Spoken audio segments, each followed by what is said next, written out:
नमस्कार दोस्तों, स्वागत है आपका क्रिएटिव वॉइस स्टोरीज चैनल में। दोस्तों, हमारी आज की कहानी है। मैं शादी के लिए लड़के से मिलने गई तो उसने मुझे राहुल जब से मेरी जिंदगी से गया है तब से मुझे लड़कों की शक्ल से भी नफरत हो गई है। उसे मैंने बहुत प्यार किया और जब वो बिना कुछ बताए एक दिन ऐसे ही भाग गया तब मुझे लगा कि दुनिया में प्यार नाम की कोई चीज नहीं होती है। अब मैं जैसे बिना दिल वाली इंसान बन गई हूँ। मुझे कुछ भी महसूस नहीं होता है क्योंकि अब मुझे लगता है कि इससे बड़ा मेरी लाइफ में अब क्या होगा। इसलिए आज मेरे पापा मम्मी के बोलने पर मैं तैयार हो गई एक लड़के से शादी करने को। पापा का बोलना था कि एक बार उस लड़के से मिल लो। मैंने मना किया क्योंकि जिसको मैं इतने सालों तक साथ में रहकर नहीं पहचान पाई तो अब एक छोटी सी मुलाकात से एक अजनबी को क्या पहचान पाऊंगी। लेकिन लड़का भी मुझसे मिलना चाहता है। मैंने उसको मिलने को हामी भर दी। सच कहूं तो मुझे अब किसी भी बात से कुछ फर्क नहीं पड़ता है। हमारा मिलना तय हुआ डिनर पर। पापा और मम्मी चाहते हैं कि मैं अकेले ही मिलने उससे जाऊं। मैं जैसे मुर्दा हूं, मुझे अब कुछ फर्क नहीं पड़ता। मेरे जो हाथ में आया मैंने पहन लिया और पहुंच गई। देखा तो वो मेरे लिए वहां बैठा इंतजार कर रहा था। मुझे देखते ही वो मेरे पास आया और उसने मेरा नाम पूछा। मैं उसके सामने जाकर बैठ गई। उसकी आंखों में चमक थी, लेकिन मैं इस चमक को जानती हूँ। यह हर लड़का दिखाता है पहली मुलाकात में। राहुल मुझे छोड़कर गया, लेकिन जिंदगी का बहुत बड़ा सबक मुझे सिखा कर गया है।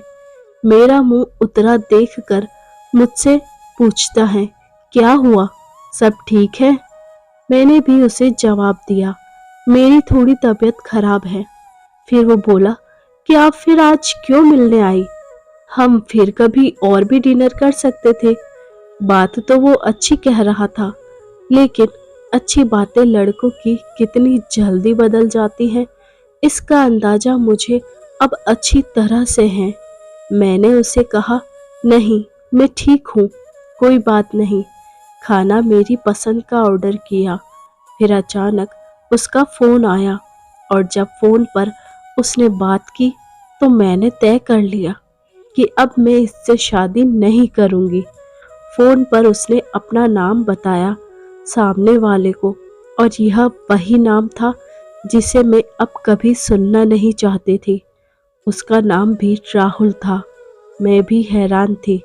मैं इतनी ज्यादा खोई हुई थी कि अभी तक मैंने उसका नाम नहीं पूछा, ना पापा मम्मी से, ना ही उससे। मैं एकदम से खड़ी हो गई और उसको बोला कि मैं जा रही हूँ, मेरी तबीयत ज़्यादा खराब है। वो जैसे घबरा गया। मुझसे बोलता है कि मैं छोड़ देता हूँ आपको गाड़ी से, पर मुझे अब उसके मुंह से कही हर बात कांटे की तरह चुभ रही थी। उसको बिना जवाब दिए मैं वहां से चली जा रही थी। वो मेरे पीछे पीछे आ रहा था। मेरी आंखों से अब आंसू टपकने लगे और मैं बाहर टैक्सी या ऑटो का इंतजार करने लगी। आंखों में मेरे आंसू देखकर उसने मेरी बाह पकड़ी और मुझे गाड़ी में बैठने को कहा। उस राहुल का गुस्सा निकला इस राहुल पर। उसने मेरी बाह पकड़ी, बस इतना तो बहुत था मेरे अंदर की आग को निकालने के लिए, और मैंने उसके मुंह पर जोर से एक थप्पड़ मार दिया। वो जैसे हक्का बक्का रह गया हो।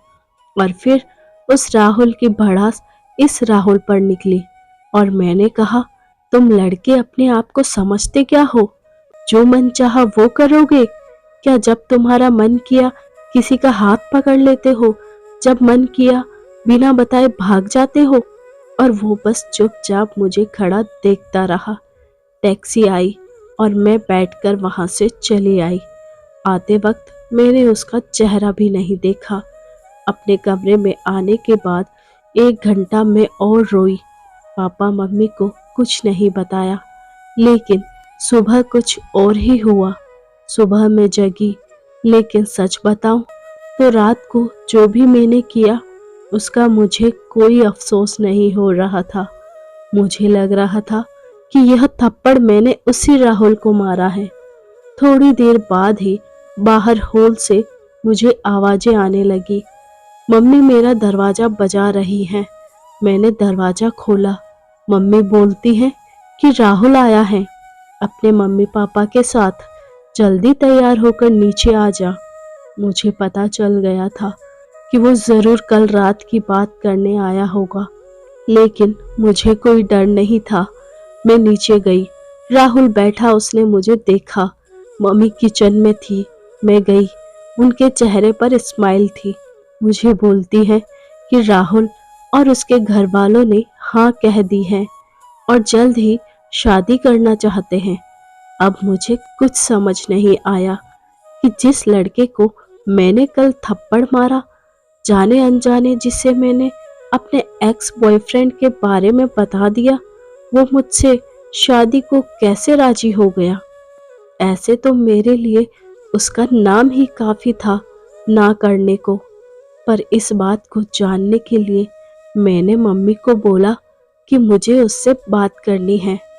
वो फिर मेरे कमरे में आया और पहली बार मुझे लगा मैंने उसे देखा। दिखने में बुरा नहीं है, बोला जाए तो हैंडसम था। तब मुझे यह भी पता चला कि ऐसा क्यों बोलते हैं कि गुस्से में इंसान अंधा हो जाता है। मेरे बिना सवाल किए उसने बोलना शुरू कर दिया। बोला कि मुझे पता है कि आपके साथ पहले शायद धोखा हुआ है और किस हद तक आप सच्ची हैं यह भी मुझे कल रात पता चल गया। इसलिए मुझे आपसे कल रात ही प्यार हो गया और मैं चाहता हूँ कि आप मुझे मौका दें आपको गलत साबित करने का कि सभी लड़के एक जैसे नहीं होते। उसकी यह बात सुनकर मैं ना नहीं कर सकी।